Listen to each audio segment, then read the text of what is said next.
Good day, and welcome to today's webinar in Healthcare Excellence Canada's Community Dementia Care and Support Discussion Series. I'm Neil Dreimer, and I'm delighted to be your host today. Please note that this session is being recorded. We are pleased to offer French simultaneous interpretation today.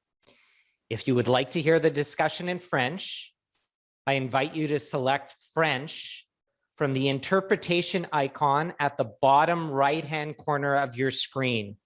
You'll see it under the globe picture. So again, if you want to hear the discussion in French, just select French from the interpretation icon at the bottom right-hand corner of your screen. If you are connected on a computer, not a mobile device, you can also select the language of slides you would like to see. From the green bar you see above the slides, please select View Options. From the menu that appears, you can select English to see the English slides or select Français to see the French slides. Again, you can select the language of slides that you would like to see if you're on a computer from the green menu bar above the slides under View Options.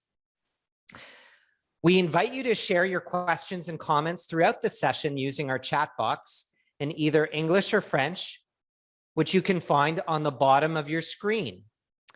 Feel free to also raise your hand under the reactions icon if you prefer to ask your questions verbally. We'll take time to address these towards the end of today's webinar, but encourage you to use the chat box or raise your hand throughout the session. We also wanted to note that recording of today's webinar will be available on our website within the next couple of business days, and we'll also be summarizing the chat questions and comments after the webinar through sharing in a post-webinar synopsis, which will be available on our website within a few weeks. So, we are so pleased to be joined by a diverse group of participants for our webinar, and we'll go to the next slide, please. Including people living with dementia and their care partners, as well as representatives from government and organizations from across the country today. Next slide. But before we go any further, I do want to acknowledge that HEC, Healthcare Excellence Canada, continues to be on a reconciliation journey. And we are meeting on land today that has been inhabited by Indigenous people since the beginning. In particular, I want to acknowledge that I am hosting this webinar today from my home office in Ottawa, which is on the traditional and unceded territory of the Algonquin people.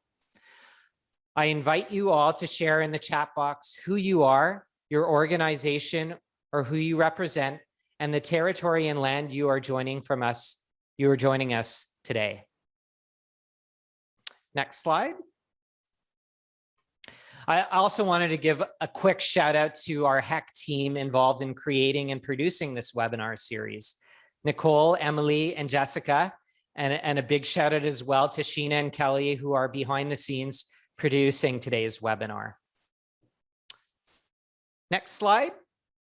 So, our presenters today are Dr. Howard Bergman and Dr. Claude Patry. And also participating in the discussion will be Yves Couturier and Maxime Guilletz. We'll now take a minute to ask you to introduce yourselves briefly, one by one, and feel free to go on camera if you feel comfortable. So Dr. Bergman, over to you. Hi, everybody. I'm Howard Bergman. I'm a professor in the Faculty of Medicine, Health Sciences, and Family Medicine and Geriatric Medicine at McGill, and Assistant Dean for International Affairs, and have been involved in Alzheimer plans and journeys for the past 15 years or so. It would be a pleasure to speak to you and have this discussion with you today. Thanks so much, Dr. Bergman. Dr. Patry, over to you. Bonjour tout le monde, Claude Patry. Hello, everyone. Claude Patry. I'm a family physician in Loretteville. close to Quebec City. I also work in long-term care in psychogeriatrics, and I'm an investigator for Alzheimer as well. Thank you. Thank you. Yves, over to you to say hello. Bonjour tout le monde. Hello, everyone. Yves Couturier. I'm a professor at the social work school in Sherbrooke. And with the ROSA team, I am involved in monitoring the rollout of the Alzheimer plan in Quebec and have been doing so for a few years. Over to you to say hi. Bonjour tout le monde, Maxime Guillette. Hi, everyone. Maxime Guillette. I'm a doctoral candidate in gerontology, and I'm interested in implementing the Alzheimer plan in my thesis. So it ties in well with today's conversation. I'm really happy to be able to share outcomes that we've collected over the past few years, results that many people contributed in with the research team. So it's a collective effort that we'll be showing you today. Over to you, Howard. Okay, thank you so much to all of our speakers today. So we'll definitely be hearing from them shortly, but just a few other brief words. So we'll go to the next slide. So we're now gonna, just a quick word about Healthcare Excellence Canada, or as we like to call it here, HEC. We are an independent, not-for-profit charity funded primarily by Health Canada with a relentless focus on improving healthcare with and for everyone in Canada. We only launched in March 2021 from the amalgamation of the Canadian Patient Safety Institute and the Canadian Foundation for Healthcare Improvement. And HEC supports partners to turn proven innovations into widespread and lasting improvement in patient safety and quality. Next slide. So really, today's main objective is to describe the experience and learnings, and we'll hear firsthand experience and learnings from the implementation and evaluation of Quebec's Alzheimer plan. Next slide. I also wanted to say a warm hello to our session moderators today, Mimi Lowy-Young and Mary Beth Whiten, who will lend their expert perspective to the information shared today. Mary Beth, over to you to say hi and introduce yourself. Hello, everyone. I'm 54 years old and I have a diagnosis of probable frontotemporal dementia, and I received that at the age of 46 years old. I am the co-chair of Dementia Advocacy Canada, which is a national grassroots organization made up of people with dementia and care partners. My work crosses many initiatives, including membership on the Ministerial Advisory Board on Dementia, established by the Federal Minister of Health, providing input into Canada's national dementia strategy, the Alzheimer's Society of Canada COVID-19 Task Force, founding member of the World Health Organization Project, Global Dementia Observatory, and many more. I'm really excited to be here. Thank you. Thanks so much, Mary Beth. And Mimi, over to you to say hi in a brief intro. Good day, everybody. Bonjour tout le monde. My name is Mimi Lowy-Young, and I've been a health executive for over 40 years. I am the former CEO of the Alzheimer's Society of Canada, and currently I'm the chair of the board of directors of AgeWell Network Center of Excellence. I'm also a senior fellow at the Institute of Health Policy Management and Evaluation at University of Toronto's Dalai Lama School of Public Health, and I'm very pleased to be here today. Thank you. Thanks, Mimi. And we'll go to the next slide, and really we'll stay with Mary Beth and Mimi to hear some opening reflections. So Mary Beth, maybe we can start with you. If you can maybe speak and share a little bit about what is important to you regarding the implementation of a provincial or federal dementia and Alzheimer's plan. Great question to give to someone who actually has the dementia. And I have a few important things that when I'm thinking of this strategy plan. One of the big ones is we need this to be made a priority for the Minister of Health. If you take a look at the mandate letters, the recent one and the one before that, you don't see the word dementia on there. You don't see the word Alzheimer's. And that's a very important piece in order to have responsibility tied to the Ministry of Health. So I think that's a big one that we need to take a look at. The other thing is we need this to be urgent. You know, we have the plan, it's sitting on a desk. Yes, pieces of it are starting to slowly being implemented. However, with COVID, we know what's happened, and rightfully so, is that COVID is the eyes and ears and everything for everyone. However, while that is happening, people living with dementia are getting less service, better, types of service that they should be getting. And we're also not diagnosing as many people with dementia. And so somehow there needs to be a balance of, as we are putting solutions for COVID, we also need to be ensuring that we're doing work on the National Dementia Strategy Plan implementation. So the urgency is such an important piece. Human rights, if you've heard me before, I'll keep saying this till you don't invite me anymore. This must be about human rights. The plan itself actually says the word human rights. It's one of the principles, in fact, and it can't just remain a principle. We have to truly encompass all of our solutions and let human rights be the driver of our solutions. And we don't see that. So right now, this is, for me, a lot of lip service to the importance of human rights, and we need to change that. Final one for me is, I think one of the things that can help move this more forward in a way that's responsible for most ministries, because dementia affects most ministries, is to have an all-party caucus to push it forward. And I think we could have some really great dialogue. We know that dementia affects, like, I can't even count how many ministries. So let's pull it together. So I'm very interested in today's information and great speakers. And I'm going to push it over to you now, Mimi. Thank you.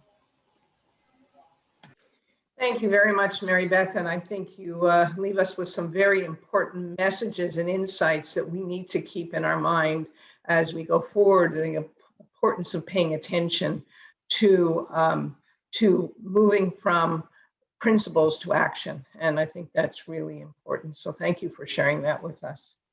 So let me answer my question in terms of how can technology be used to assist people living with dementia at home. Let me just set a context here. In a recent poll conducted by Environics for AgeWell, showed that the resiliency of older adults and how COVID-19 significantly increased the use of many technologies by many older adults. Increased use in video conferencing, online shopping for essential items, and the use of social media. Many said that they increased the use of technology that assisted them to experience less of an impact of COVID-19 on their daily lives, including the reduction of social isolation. So virtual solutions can include such things as GPS technology to track older adults. Assisted devices such as socially assisted robots can prompt individuals with dementia to perform activities of daily living, medication reminders, and so on, and help to reduce the burden on caregivers. There also has been developed sensor technology that can be used to ensure an individual's safety when getting out at nighttime to go to the bathroom and automatically turning on a light, as well as alerting caregivers of this movement. Also, technology can improve communication, such as adaptive telephones. Picture phones are just two examples. Technology-enabled residents are now being built in Canada. Examples exist in northern BC and in Hamilton. Let me conclude by saying that nothing can replace human contact, but these technologies can surely assist individuals to live in a safer environment of dignity. And let me add that I think the important thing is that we have so many of these technologies, but again, government needs to think about policy development in allowing people to access these technologies to improve their lives and improve the quality of their living. So thank you very much. Thanks so much, Mary Beth and Mimi, for really helping frame the discussion for today and really helping us focus on action rather than just principles. And so I think Dr.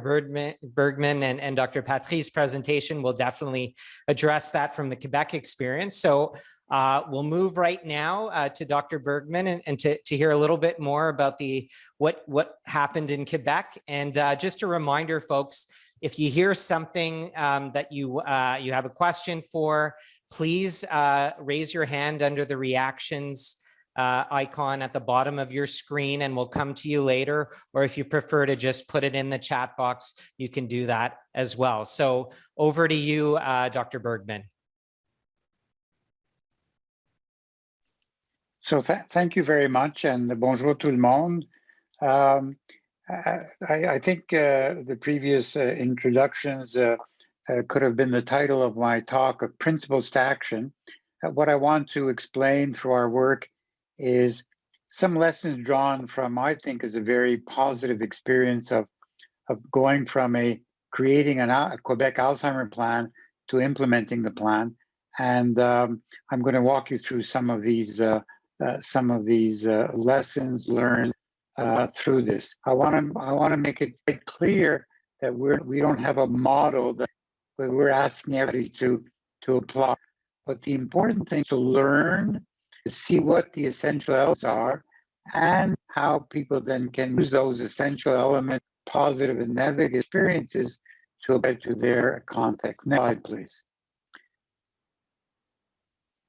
I just want to acknowledge, as we've done, the main collaborators, particularly the work of Maxime, but also Yves Couturier, as well as Isabelle Vedel, as part of the ROSA research team, which is a larger pan-Canadian team led by Isabelle Vedel and myself, but with the leadership of people like Yves Couturier and other people from several Canadian provinces. Next slide, please. So next slide, click again, please. So I'm just going to tell you now that I'm not going to read everything on the slide, but I'd like, you have to do some work in this, and I'm just going to comment on the slide, but just to tell you what you see in front of you is why my late mother would always ask me, what do you really do? But just to say where my experience comes from as being, and I should add, of being both a family doctor and a consultant geriatrician. Next slide, please. And so we're going to talk about the Quebec Alzheimer Plan, which was created at the request of the Quebec Minister of Health, and which was tabled and accepted by 3 ministers in May of 2009. And we're going to walk through the implementation and some of the key elements. Next slide, please. The plan had 7 priority actions with 24 recommendations. Today, we're going to focus on just one part and one part of one part to look at the priority action number 2, which is provide access to personalized coordinated assessment and treatment. Next slide, please. And just if I can just comment, if you can go back to the slide, just to comment that almost every Alzheimer plan, dementia plan that I've seen anywhere in the world and all the provinces basically have the same chapter headings. It's some of the details that are different, and we'll hear about that a little bit later on. Next slide, please. And so the big challenge, as you know, is access. Access to diagnosis, access to integrated management and follow-up. Memory clinics can't handle the volume. We know that. I had the honor and pleasure of co-creating and co-directing the Jewish General Hospital McGill Memory Clinic with Dr. Howard Churko, the best memory clinic in the world. The best in the world, except it took 8 to 12 months to get in. So perhaps the best in the world, but not very useful. So memory clinics are just not set up, and we see waiting lists. Primary care was not generally, I say was because the situation has improved considerably in the past 10 years, not prepared to deal with patients with Alzheimer's disease and related disorders. And so many patients are not diagnosed or diagnosed late. Next slide, please. And so these are the objectives that we gave ourselves in creating the plan: is rapid access to assessment and management, and also, and most importantly, personalized management and innovative access through a trusting relationship between the patient and family and the credible clinician. And I'll just touch on that. Unfortunately, we can't get into any detail. And very insistent on a personalized and flexible range of primary care and community services, and a person-centered, not a disease-centered approach, remembering that Alzheimer's disease and dementia are mainly diseases of older persons, not only, who have many chronic diseases, which have to be taken into account from a person-centered approach, and who live in a specific socioeconomic, cultural, ethnic context. Next slide, please. And so this is what the model looks like. And those of you who know the chronic disease model, it's basically the chronic disease model. A collaborative care model, partnership between the patient and caregiver, person living with dementia and caregiver, as we call it now, and the family physician and nurse and social worker within the family medicine group, the Groupe de Médecine de Famille, as we call them in Quebec, equivalent of the family health team and other similar. And the MD and the nurse in particular plays an active role as what we call pivotal or navigation nurse. So we looked at this and said, is this the diabetes or the cancer model? Diabetes is 80% of diabetes is managed in primary care, and only 20% of the complex cases are sent for consultation. Cancer model, as soon as you see somebody with the cancer, you send them off to the oncologist. So it's obviously the diabetes model, and that's really the basic model that we see across Canada, anchored, when we say anchored in primary care, with of course the support and collaboration of specialty care, community-based services, etc. Next slide, please. And so you can't really read this, but what we developed together with the ministry and a group of clinicians and stakeholders is our care pathways. And you'll be able to get these slides, I presume, Neil, that will be making these slides available. I'm happy to send them to everybody. You'll be able to click on these links to get the English for French version, and you'll be able to see the clinical pathways that were developed for use in primary care. Basically, who does what and when. And yeah, I think you'll find it quite interesting. Next slide, please. And so what you're going to see through this talk is, I use the word distinctive features. It's not necessarily because Quebec is a distinct society, but I use that word distinctive features. But you'll see these distinctive features throughout the talk that I'm going to be giving in the next few minutes. Patient-centered diagnosis and follow-up by the treating primary care team, interprofessional with interprofessional trajectories, as I said, development of tools and training, a collaborative governance and strong change management strategy supported by developmental evaluation. I'll explain that as we go through, but those are going to be the key things that you're going to see throughout my talk. Next slide, please.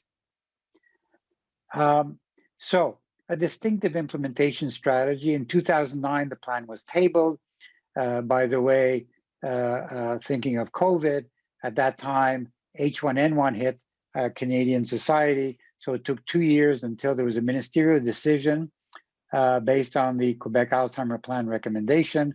And we began in 2011 and 12, a pre-implementation phase. I'm going to mention some of the aspects of that phase. So you can see there's a planned implementation. There's an implementation strategy. Next slide, please. And so there are three, we're now in phase 3. The first phase, 4 years, targeted implementation, setting up what we call implementation projects. We've covered about 40 family medicine groups in various regions with independent peer review evaluation in order to be able to improve and scale up, moving into the second phase, 2017 to 20, and finally the third phase, which is going to be the post-COVID phase, which is focused on transitions and behavior manifestations, which will be focused on transitions and behavior manifestations. Next slide, please. Whoops. So this slide is probably too busy. So first of all, I'm just going to indicate to you some of the results based on the evaluation done by the ROSA research team. Is first of all, it's feasible. It's feasible that it can be anchored in primary care because primary care in the family medicine groups demonstrated that they could meet the needs of persons living with dementia and their caregivers. And so it was feasible to strengthen their capacity to detect, diagnose, manage, and offer high quality care using specialty care for the complex cases. Second, it was the person-centered interdisciplinary approach by the patient's treating physician and clinical team resulted in improved continuity of care. So these are the results that we saw, higher intensity of follow-up, improved quality of care, fewer but more appropriate specialist referrals, and decreased emergency department visits and hospitalization. So encouraging results, but with room for improvement around antipsychotic, prescription, evaluation of caregiver needs, and referral to community services. So this gives you a gestalt. It's very quick. It gives you a gestalt of the detailed evaluation of the first phase in the 40 GMFs that were involved. Next slide, please. At the level of the GMF, we were pleasantly surprised to see that at baseline, there was very good to excellent clinical knowledge of Alzheimer's disease on the part of the physicians. There were positive attitudes to the disease, to patient care, and to the Alzheimer plan. There was strong support, much appreciation, and use of the interdisciplinary approach. And in each of the family medicine groups, there was the identification of a champion. And although received late, and that was unfortunate, they very much appreciated the pathways and guidelines, the training, as well as the access to the outside expertise, and leading to increased sense of competency and confidence, but critical about still the delay to access memory clinic specialty care and home care.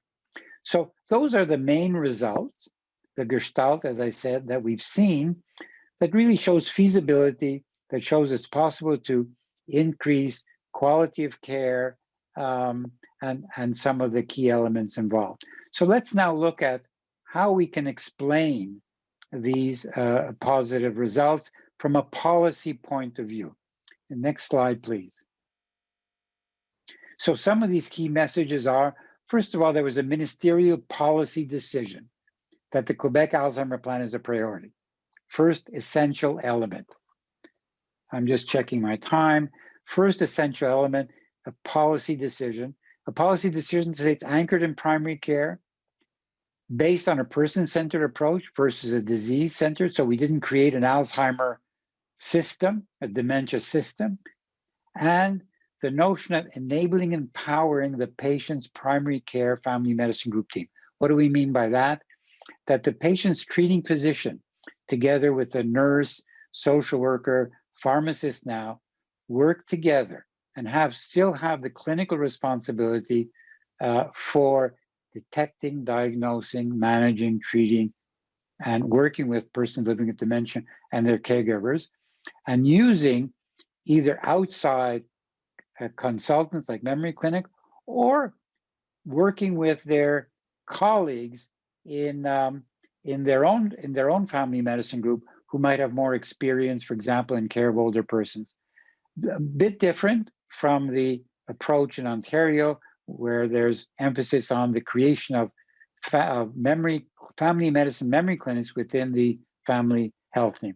the notion here is enable and empower to maintain a clinical responsibility and to maintain a holistic, if I can use that word, approach to the person living with dementia and their caregiver. Next slide, please. So an implementation plan that included an ambitious change management strategy with funding. You know that, I don't know if they're for ministries here, I don't want to insult anybody, but generally ministries have a wall-to-wall approach to implementation. There's not always funding. And so in this case, what is very exciting and very interesting is that the ministry maintained an active role, not just in monitoring, in saying, oh, are we doing it or not, but inspiring, stimulating, and supporting the change. There was ministry leadership and organization of inclusive stakeholder governance, and not just an advisory board to show that there was an advisory board, but real active stakeholder governance and stakeholder involvement, engagement. For example, an example is the creation of the clinical pathways and trajectories.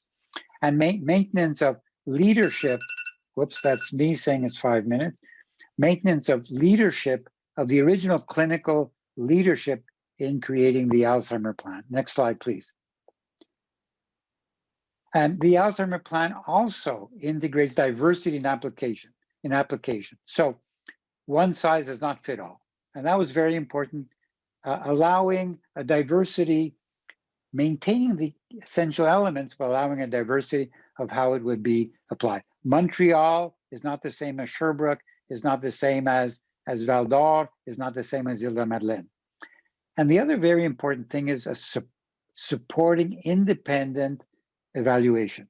Independent meaning that an evaluation team was chosen by a peer-reviewed committee with funding to do the evaluation and feed into the work of the ministry and the clinicians and the managers as we moved along in implementing the plan. Next slide, please. And so some initial implementation, there was a pre-implementation study and consultation with clinicians before the actual implementation started. There were mobilization of clinical champions, both in primary care and specialty care. There were capacity building strategies with training, dissemination of clinical tools, commitment of university partners, and the funding of 4 project managers to support the implementation. Next slide, please. And a sequential approach to implementation, and that's also discussable. Is that the best way to go? But so a first initial phase of what we called implementation projects covering 40 GMS to really learn what was working, what wasn't working, what was important for success implementation in order to know what are the essential elements for scaling up. Second phase, moving into a wider scaling up. Third phase, which will have a more specific personality around transitions and behavior manifestations. Next slide, please. And so there remain significant challenges. There's no doubt about it. Going from targeted projects to generalization is always a great challenge.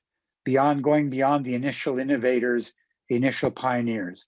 Getting physician mobilization, physician buy-in beyond the pioneers, beyond the initial innovators. Regional governance and leadership, as this spreads out into the various regions.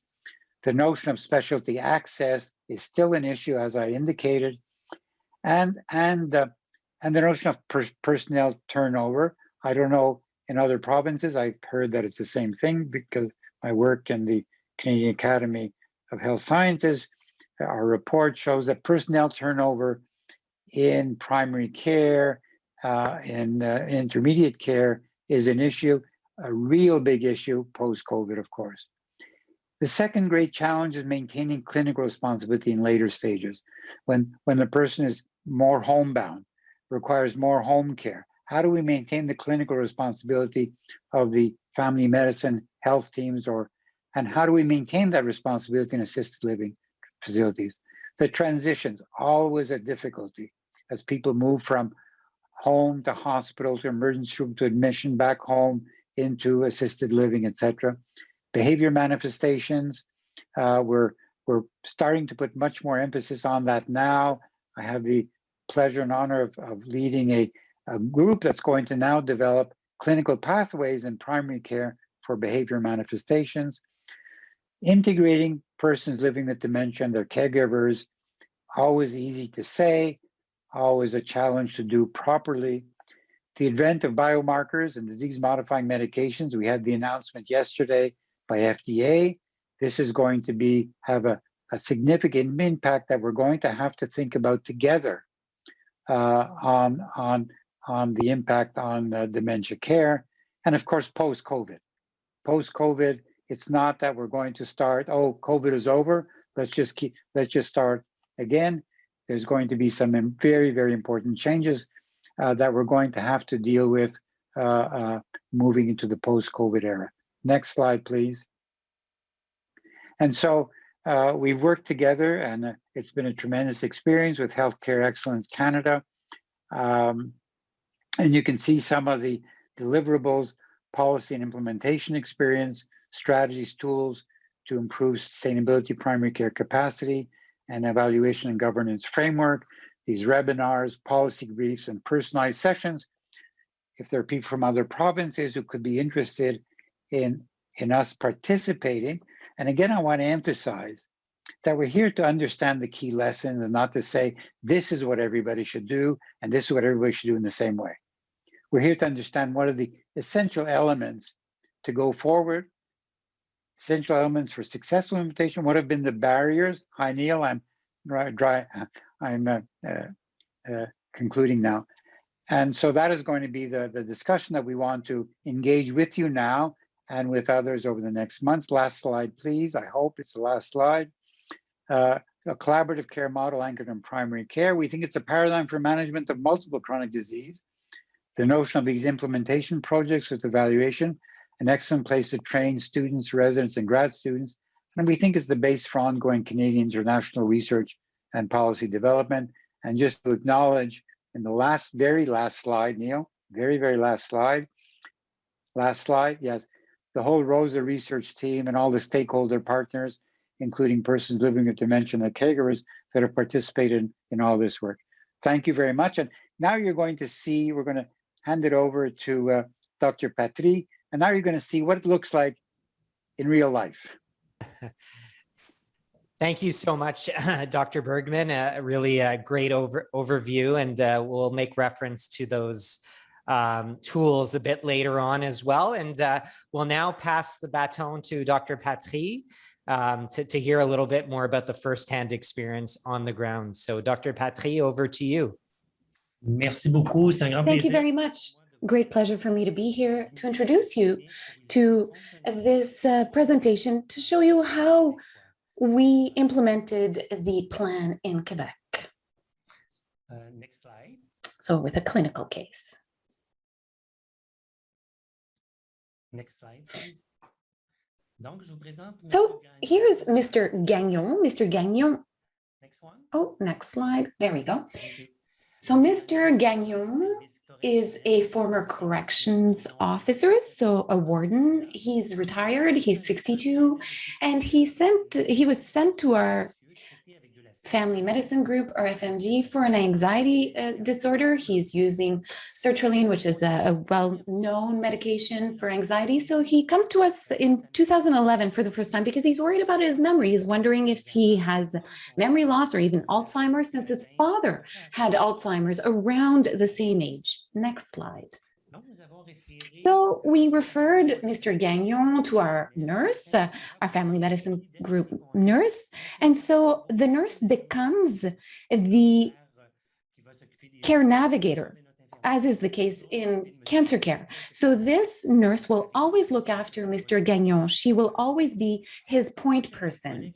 So she collects data to better understand Mr. Gagnon, and she runs a few tests, memory tests, the MMSE, which is a well-known test, the mini mental state examination that's used throughout the world. And he gets 30 out of 30. He does the MOCA, which is a little bit more difficult, the Montreal Cognitive Assessment, and he gets 24 out of 30, and it's still quite good, and he has no autonomy issues. Next slide, please. So here are the results of the MOCA test. So a little bit of an issue with the cube, and memory is on 3 out of 5, helped by prompts. So quite small anomalies. So a very light cognitive disorder, as we call it. So we've followed Mr. Gagnon over the years. He was quite stable in his cognitive tests in the MOCA and MMSE until 2015, where we saw a sharp drop in the MMSE that went from 28 to 25, and the MOCA that went from 22 to 18. Mr. Gagnon still felt he was functional, could carry on with his day-to-day life, but was still somewhat worried. So himself, he reports a decline in his memory. He thinks he's still functional, but he says that his loved ones haven't really noticed anything or pointed anything out with respect to his memory. Now, here's his memory. He seems much more affected than before. Now his memory is on 0 out of 5, and his time orientation is at 2 out of 5. So even though he felt that he was functional at home with tests that are so worrisome, we felt that it might be a complicated situation at home. So since Mr. Gagnon was always alone when he came to the clinic, and he said that he didn't really have a network around him, we asked a social worker within our family medicine group to assess his social network. Here's the role of our social worker. She does intake and analysis, and then she does an assessment and liaison with the rest of the network outside the family medicine group. So she does follow-up, and the meetings can happen in various ways, individual, couple, family, and so on and so forth. And the meetings can happen at home or at the FMG, and the social worker also points the person to more specialty care if required. So what we find out from our social worker is that he has a son and a daughter living in Trois-Rivières, which is about an hour from Quebec City, where Mr. Gagnon lives, and that his ex-wife still visits him quite regularly, is very worried about him, in fact. His ex-wife says that he forgets conversations, he forgets recent events, he forgets to pay bills, he takes many notes, he has a hard time managing his finances, and really has a hard time cooking as well. Given that, we wondered, is he truly safe at home? And when I talk about safety at home, there are 3 things that I think of: the risk of fire, the risk of financial trouble, and the risk of driving one's vehicle.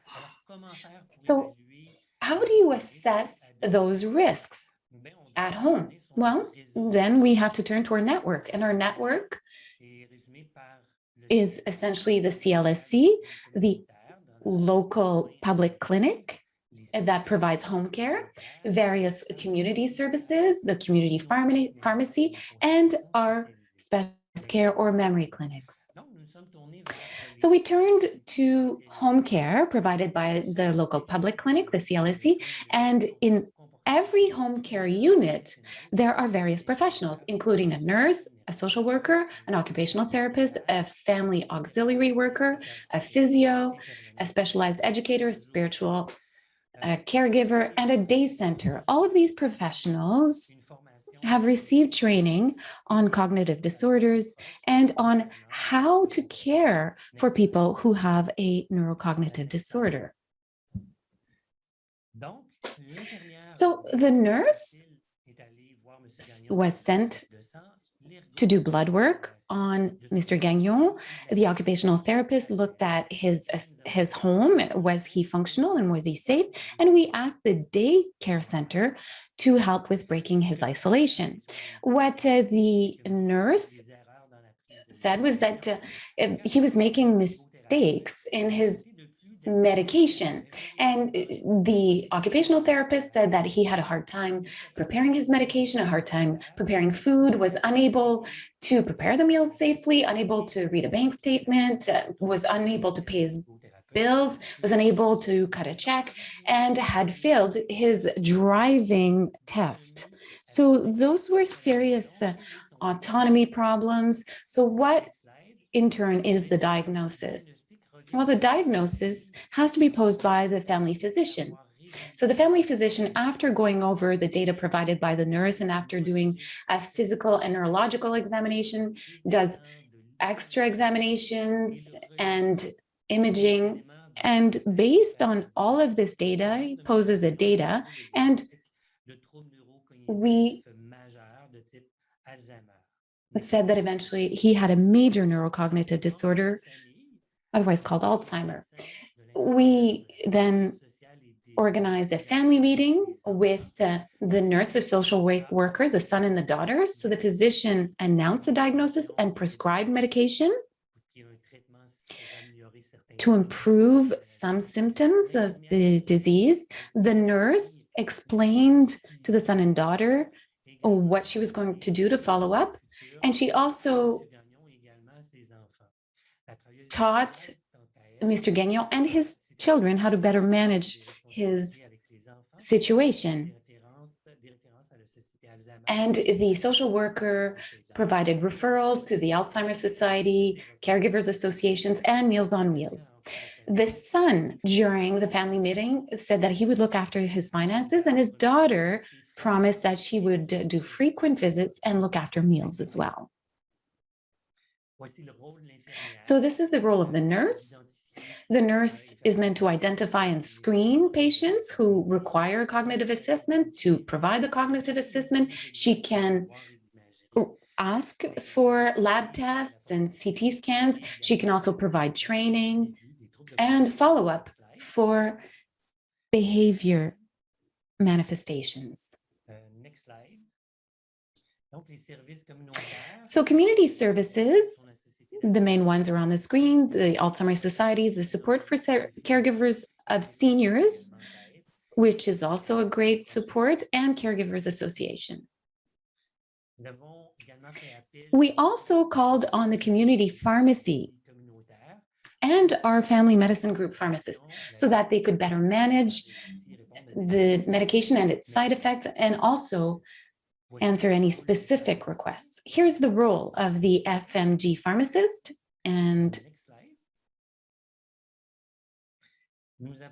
here is what we would have required should we have needed specialty care. In this case, we were able to pose a diagnosis ourselves. However, there are memory clinics that could have helped out, including also geriatric clinics. We referred Mr. Gagnon to research projects.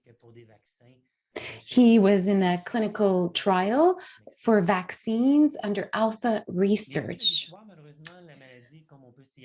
Now, the continuation of the story, unfortunately, Mr. Gagnon was unable to stay at home after a while. He had to sell his home, and he moved into a senior's home and has the assistance of a housing advisor, counselor.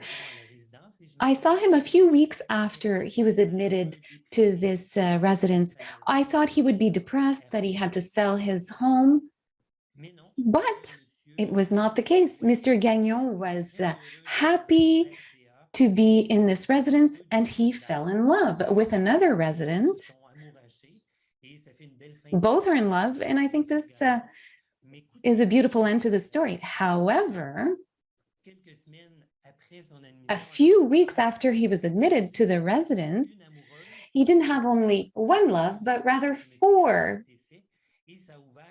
And that opened up a large chapter because the residence was very worried. So that opened a chapter on sexuality in residents that have Alzheimer's and their ability to consent. Thank you. Oh, one last slide to say that with the Alzheimer plan, we have an FMG nurse, a catchment area nurse, and a catchment area social worker, and they provide mentorship to other nurses and social workers in the area. Thank you. Thank you so much, Dr. Bergman and Dr. Patry. Really appreciate giving that real case example and that lovely ending as well. So we invite folks to type in any questions you may have into the chat box, and we'll be addressing them shortly. And if you do want to speak, you can raise your hand using the reactions icon at the bottom right-hand corner of the screen. So before we go to the Q&A, we'd like you to now answer a few questions using a live poll. The first question: prior to this webinar, were you aware of the Quebec Alzheimer's Plan? The second question: I know more about the Quebec Alzheimer's Plan than I did before participating in the webinar. So while you're answering those questions, we will now turn it over to Mary Beth and Mimi to share some reflections on what we heard today. So Mimi, maybe we can start with you. Thank you, Neil. Yes, I start off my comment by saying this is the Quebec Alzheimer's Plan has very distinct objectives, and I think this is what gives it the power to move forward. Although it started and the thinking was in 2009, we're now in 2021. And I think there's now a much more sense of urgency that we need to be able to think about some of these excellent initiatives and implementation plans that can be considered by other provinces, because healthcare delivery does happen and is a responsibility of provincial governments. But I do believe that, you know, and Dr. Bergman and I have this conversation often, but the National Dementia Strategy should be able to set some national standards overall and really serve as a repository of some of these great initiatives that are happening across the country. But I do want to give Dr. Bergman and his team a lot of credit for the excellent work that they have done to this point, and encourage them to keep on going and spread the information, share it with the other provinces and the federal government to understand what impacts you have actually had on people living with dementia in Quebec. Thank you. Thanks so much, Mimi. And we'll go now to Mary Beth for some reflections as well. Thanks, Neil. You know, I think it was really interesting to see truly the kind of how that high level thing can come down to the nuts and bolts and actually be implemented. So it was very interesting. Thank you to both of you. The first part with Howard is really about that policy and that all-encompassing, all-important policy work. And in particular, what I liked is the word active minister role. And I like the word of active stakeholder involvement and the maintenance of the leadership team. I think those were three really powerful points, and any plan within Canada should take a look at it and learn from it. So well done there. And the second piece, the transition path, if you talk to people and care partners, we are forever mentioning the challenging of transitions, and whether it's going from a house to a hospital, from a hospital back home, from the home to the long-term care, back over to, et cetera, et cetera. This is incredibly stressful, incredibly difficult on not just the person with dementia, but obviously that whole community who surrounds that person. So it was interesting to hear how that transition path happen. And again, I hope that information is shared. So really well done. The final thing that I'll make a point of is we need a navigator, period. And so to hear that there's a nurse navigator through that whole pathway was just absolutely wonderful to hear. And again, I think the recommendation for the National Dementia Strategy should be looking at those different things, and in particular, the nurse becoming a point of contact. So well done. Thank you. Thanks so much, Mary Beth. And I see that